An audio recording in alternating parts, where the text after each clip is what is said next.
Doncs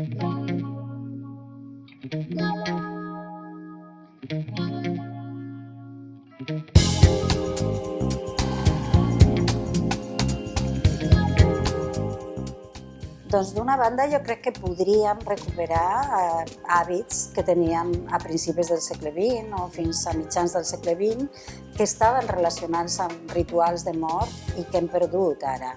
Per exemple, abans es moria més a casa i ara es mor més a l'hospital. Quan es moria a casa hi havia el costum d'acompanyar durant els veïns i els amics i els familiars el difunt a dintre de la casa fins al dia següent, s'acompanyava al cementiri, es visitaven més els cementiris. Això es podrien recuperar algunes d'aquestes coses. Ara la mort queda més oculta, però és també veritat que des d'altres països estan pensant en coses com més actuals.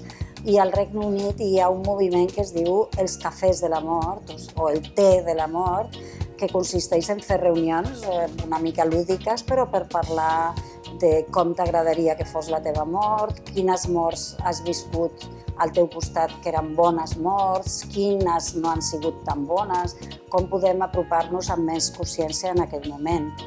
I en concret m'agradaria destacar que hi ha una ciutat als Estats Units, la ciutat de La Crosse, a l'estat de Wisconsin, que tenen un projecte que es diu The Conversation Project i que consisteix precisament en que quan les persones s'apropen al sistema de salut, independentment de la seva edat o de si estan molt malaltes o no, se'ls ofereix la possibilitat de parlar de la mort, de tenir una conversa sobre la mort, se'ls pregunta si han fet el document de voluntats anticipades i si volen pensar sobre la mort i anar prenent decisions.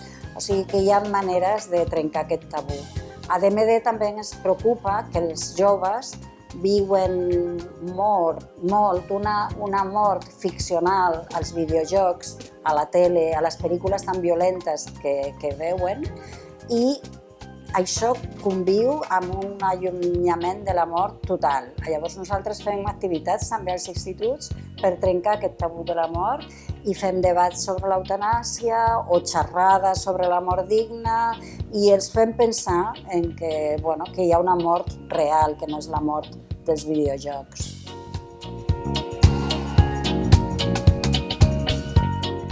En el meu cas concret va ser relacionat amb la mort de la meva mare. La mort de la meva mare va ser tras un procés degeneratiu d'Alzheimer molt avançat i en unes circumstàncies terribles. Llavors, quan veus al costat teu una mort, tant si és una bona mort com si és una mala mort, és un moment important per plantejar-te que tens a la mà un document legal per dir el que vols i el que no vols i que això et podria fer morir millor.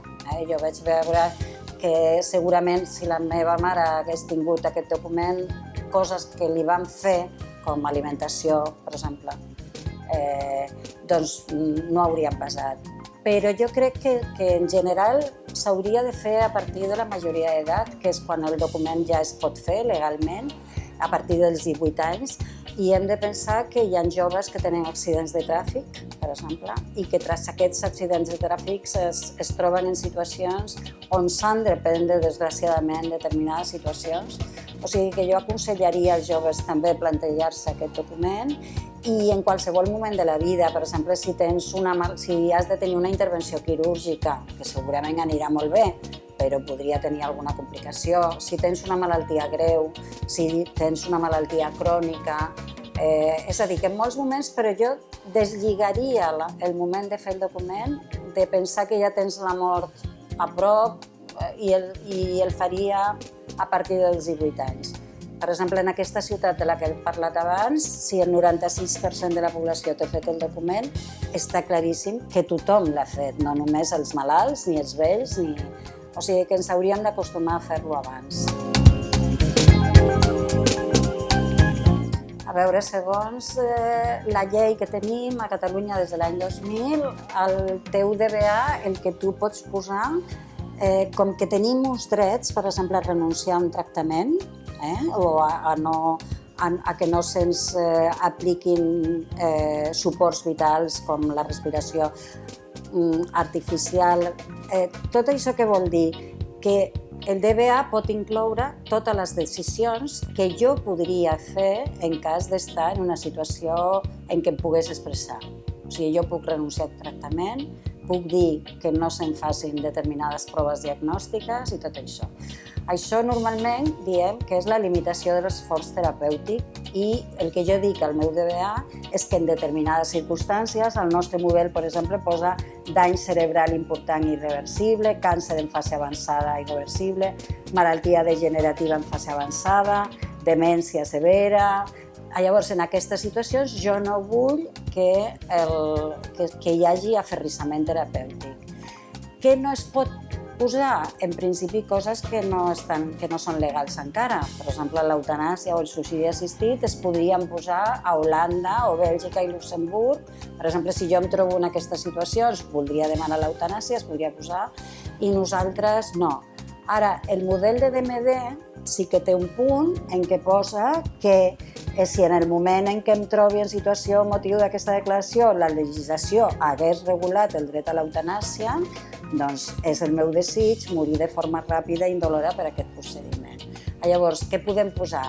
Les situacions de malaltia i situacions que ens fan prendre decisions de no rebre determinats tractaments i també, en aquest cas, que si quan arribi el moment en què em trobi en aquesta situació l'eutanàsia ja està legalitzada, doncs posar-la. Però clar, s'ha de dir que encara no està legalitzada.